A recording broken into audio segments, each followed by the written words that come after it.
Hi everyone, this is John Lord. I am your instructor for Accounting 304. Welcome. If you've gotten this far, I think that you've figured out how to log into e-learning and access the course information. And I'm going to sort of walk you through e-learning, the way I've structured the course here to give you some guidance, some navigation. Your view is going to be a little bit different than what you see here because I have the instructor view. You obviously would have the student view. Okay. So a little bit about my background, and you'll be able to see more of that in the syllabus down here. But I've been teaching in various capacities for probably 25 years now. I have taught, and I still teach the CPA exam with an organization called Becker Professional Education, Becker CPA Review you may have heard of. And I teach mainly the financial and auditing sections of the exam. And as I said, I've been doing that for about 25 years.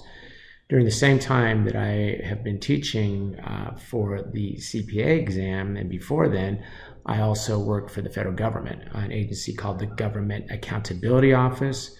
GAO is the auditing investigative arm of Congress. Anything Congress wants looked at, they turn to my office to do.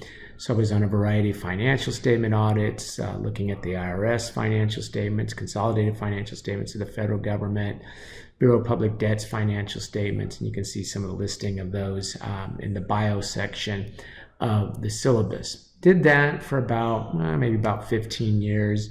In the back end of that 26 years with the GAO, I did program audits, looking at program efficiency, etc., and ways to improve, mainly looking at housing programs towards the end of the time that I was with the GAO. Started teaching at San Francisco State probably about 6 years ago, and that was when I decided, hey, I'm going to go ahead and retire and pursue teaching full-time. And over this 6 years, I've taught at San Francisco State, San Jose State, UC Berkeley, Stanford, and College of San Mateo. And Golden Gate actually was my first university teaching experience, and I'm back now, obviously as an instructor, as a professor in your class and others, but also as the director of the accounting program here at the university. I'm on campus a couple of days a week, 2 or 3 days a week in my capacity as a director. So please reach out to me, send me an email if you need to come by the office hour, if you'd like to meet, if you'd like to talk about, for example, have you met the requirements for the CPA, etc. I'm more than happy to meet with you and help you to figure that out. And you'll see my contact information on the course syllabus, which I'm not going to click here because you have to, I'm having the problem that I'm having to save the file before I'm able to open it in Word. So you may experience that same thing. If you have a problem, you click, it gives you an error message. Rather than just try and open it, save it first, and then it'll open like a regular Word file. Okay, so I'm going to just show you from here. Okay, and you can see some of my contact information, etc. The first and last day of the class. Okay, course description. Governmental accounting, we're going to be focusing mostly on state and local governments. You'll hear a little bit in the lecture portion for chapter 1 how that's going to work, and then towards the end of the course we're going to talk about accounting for not-for-profit organizations. Okay, you can see some of the learning outcomes to give you a sense as to some of what the key differences are really between commercial accounting, where we've been focusing on profit motive throughout the courses, to now focusing on the efficient, effective use of resources and reporting that those resources are being used in compliance with laws, regulations, the charter of the not-for-profit, etc. You can see that it ties to the objectives of the Masters of Accountancy or the Masters of Science in Accounting, whichever program you're in. Course materials, okay, and you can see the textbook here. It is the 18th edition of McGraw-Hill. The author's last name is Reck. You can find this in the bookstore. You could also click on this link and it'll take you to the Connect course that I've established for this class. I'm going to go ahead and recommend that you do acquire the text, do the readings for the various chapters it will cover week to week, and there's homework that is assigned in Connect that you'll be able to see here in a couple minutes. I'll put that up here so you can see how that looks. And but most of our learning is going to be from the class slides and the lectures that I have. So I have detailed lectures for each slide. These are recordings of other times that I taught this course at other institutions, where I taught it live, and I just went ahead and recorded the course. And I recommend you get the slides, you watch the lectures, and then you supplement that with the reading from the textbook and the homework assignments that are sitting in Connect. We're not going to give a lot of points for homework in this class. Most of your points, your grade, are going to come from how well you do on the 3 exams. We'll have 3 midterms. They are not cumulative. Each one will be worth 100 points, midterm 1, midterm 2, midterm 3, and I'll be giving you the dates, etc. for those as we go through the rest of this syllabus. You can see the resources available, the business library, tutoring, disability resource center, wellness resource center, contact an instructor. I don't know the best way is by email. You could call me as well. You saw my phone number up there. You can text me. I'm, available by all the modern means of communication, including in person. So if you need to talk to me, I'm pretty easy to get a hold of. Okay. Taking a look at the course material, a little bit more coming down, student responsibilities, etc. Okay, basic syllabus stuff. Okay, I'm not going to get too far off into that. As I said, most of your grade, 94%, will come from your exams, the 3 exams. We will have homework in Connect, and because we're not meeting face-to-face, I think to keep you engaged in the material, I'm going to ask you to do the homework in Connect and get those points for that, just to keep you tethered to the schedule and getting through the homework. So I see homework as a means to an end, not an end in itself. So we'll give you some points for that. I do want you to get in there and take a look at those. But most of our learning, as I said, is going to be through the slides. And then we're going to have practice midterms for every chapter. And then we'll have a week session, a week-long session where I'll do a practice midterm with you. We'll go through that together, okay, to build ourselves up. So we'll have the practice midterms each week. We have the practice midterm leading in, by chapter each week. Then we'll have the practice midterm that has all the chapters that will be on that midterm. Say midterm 1 will be chapters 1 through 4. So we'll go through practice set of questions from those chapters. And then the real midterm will be the week after. So I like to take the weightlifting approach that you should get stronger as you go through the material. First, you slides, reading, a little bit of homework, work the practice midterm, and then work the practice midterm for each chapter, then the practice midterm that contains questions for all the chapters for that midterm, and then the actual midterm. And the midterms will be 30 multiple choice questions. The midterms will be embedded in e-learning and under the quiz link, and you will have to have one of the exams proctored, and I'll talk to you a little bit about ProctorU here in a couple minutes, okay? But you can see the grading, okay? And then, as I mentioned, you can see my bio. You can review that, okay? Course outline, you can see that we have the 3, it's 2 midterms and a final, but it's really 3 midterms because that last midterm is just going to be chapters 13, 15, and 16. Midterm 1 is going to be chapters 1, 2, and 4. I've kind of combined chapters 3 and 4, but I just call it chapter 4. And then we have the first midterm. Next midterm 2, is chapter 5, 6, 7, and 8. And then the last 3 chapters will be the chapters 13, 15, and 16, that final exam. Okay, so 3 or 4 chapters on each midterm, 30 multiple choice questions. No reason why you shouldn't be able to be very successful in this class. Again, the midterms will build from the slides, from the practice midterm for each chapter, the practice midterm that would contain questions from all of the chapters that are going to be on that upcoming midterm, and that's when you'd see we'd have that midterm prep week when we go through that practice midterm, and then the real midterm would be taken right here in e-learning. I'll have a quiz embedded in there. We will only have to proctor one of the exams. The other 2 will not be proctored. You're going to have to sign up with ProctorU, etc., to do that. And I'll talk to you a little bit more about that here in a little while. Okay, so that pretty much gets us through the syllabus. So I'm just going to go ahead and go back to e-learning now and show you a couple of things. How to use ProctorU.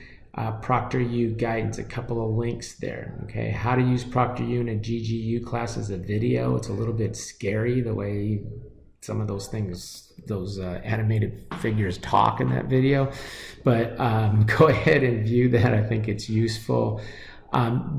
Do not try to sign up for anything for this class for ProctorU yet. There's some administrative things that I have to go through, so I'll be putting an announcement under the announcement section here that you can see here. There's nothing there yet, but in the next few days you'll see an announcement there as to how to sign up for this class for the exam you have to do. And we're just going to do midterm 1. Midterm 1 is going to be proctored, and I'll have an expectation there, but I want to talk to ProctorU about a couple things first before I finalize that, so stay tuned for that. Okay, information and resources for e-learning students. Okay, and then you can see that we have the sessions. Sessions pretty much go a chapter per session. For example, session 1 is chapter 1. There will be slides, there'll be the practice midterm, and there'll be a lecture for each one of those. And I've got lecture part 1 up. Typically, I'll be putting a lecture up Wednesday evenings for you to take a look at for each chapter. So you'll see the rest of chapter 1 on Wednesday evening. You'll see the chapter 2. Right now, there's nothing there, but as we move along in the next week, you'll see the chapter 2 slides, chapter 2 practice midterm, and the chapter 2 lecture. And again, the slides will come up early in the week on Sunday. The lecture will follow usually on Wednesdays after that. And it's my advice that you watch the lecture, go through the slides with me, maybe marking up along the way, making notes on the slides. Sometimes it helps use the speaker notes where you can have a couple slides printed on one sheet of paper and you make your notes, etc. And then get into McGraw-Hill Connect and work the homework questions in there, work the practice midterm, move on to the next chapter. Again, we'll build up week to week as we head closer and closer to the midterm. Okay, that is pretty much the structure of the class. It's going to be slides, it's going to be viewing the lectures, it's going to be working the homework questions in Connect that I'm going to show you here in a couple of seconds, and then it's going to be working the practice midterms, and then again we'll have that 1 week where we'll have a practice midterm prep week in which we'll go through a practice midterm that will contain all the chapters for that upcoming midterm. That is pretty much the course here. We will have, let me see if I can get back to the syllabus, a guest speaker. I want to try to get somebody in that can talk to us a little bit how data analytics might be used in an audit of a government or not-for-profit entity receiving federal financial assistance. There's a lot of compliance testing that goes into those sort of engagements, and it would be great if we could get someone from one of the firms that does a lot of that work to come in and talk to us. So I've set that up for session 12, okay, in November. You can see the dates there. And we'll make that an extra credit, okay? Sometimes maybe you don't do as well as you wanted to on the exam and you'd like a little boost in your score heading towards your grade. We'll talk about the points for that, but I'll try to give you, maybe maybe 15, 20 points extra credit for writing up a paper that talks about that guest speaker. Typically, I'll open that up to any accounting tax students in the university. I'll try to get the person to come in live, but I'll make sure that there's a Zoom recording of that I'll post the link up in here so that you can access that if you're not able to make it in for that particular session. It'll be that week. I just don't know where it's going to be exactly yet. So I'll be, obviously, as we move closer to that date, giving you more information about that. That's pretty much the course, guys. I am happy to have you in this class. I'm happy to be your instructor. If there are things that I can help you with the course, obviously, things with your career planning, your understanding about the resources available here at the university to help you become involved with the recruiting process. Okay, I know that at the end of the day, we all want to try to get in with a good firm that's a nice fit for us and stuff. So those kinds of things, as I become aware of different events. For example, you should definitely plan on the career fair, September 20th. You should be planning to come to that here at GGU. These sorts of things, if you have any questions about any of those sorts of things, I'm here to help with that. And I'll look forward to meeting you at those type of events, or meeting you via Zoom. We could always set up a Zoom video conference, or meeting you in person in my office. I don't have a particular office hour, but you could always set up an appointment with me. And like I said, I'm on the campus Tuesday, Thursdays, Fridays most of the time. That's really all I wanted to say in this introduction video. So good luck. At this point, I'm glad I kept talking. So I forgot to show you the McGraw-Hill Connect. Okay, so you can get the book at the bookstore, okay? And you will need to make sure that you get one that has the McGraw-Hill Connect that comes with it, okay, if you get one at the bookstore. The other option is to click on this hyperlink. Let's see if it'll open for me. It may not, or it probably won't recognize me. Okay, you're going to put your email in there, and it's going to hit you up for your credit card information, etc. I think it's going to set you back probably close to a couple $100 to get the book and get Connect. Okay, you do need to get Connect to be able to do the homework. Once you do that, okay, then you will, and you've got to go through that URL, guys. Don't go through something you see in your textbook that says this is how to acquire Connect. You've got to go through the link, the hyperlink that's in the syllabus that I've set up for this class in order to get into the right class, okay? But once you do, then you will be inside of Connect. And of course, I had this opened all afternoon here, and now I don't have it open. So let me go ahead and bear with me while I find my McGraw-Hill Connect account so you can see the class in Connect. Okay, so once you go through that registration process, it'll take you to your class, and you can see the homework, and you'll only be able to see the homework for chapter 1 and 2 right now, 1, 2, and 4, the first chapters that feed into the midterm. I don't like folks working way ahead and just trying to do the course all in 1 week. So I have blocked you out of doing that. But you go ahead and you click on the homework assignment, and then you'll see the homework in there. Okay, and sometimes it's multiple choice questions. Sometimes I'm asking you to do journal entries, matching, that kind of thing. You get 2 points per homework assignment, so it's not a lot of points, obviously, for the homework. What we said, 6% of the total grade is from homework, but I do think it's advisable for you to have gone in there and done that. Most important thing is that you follow that link.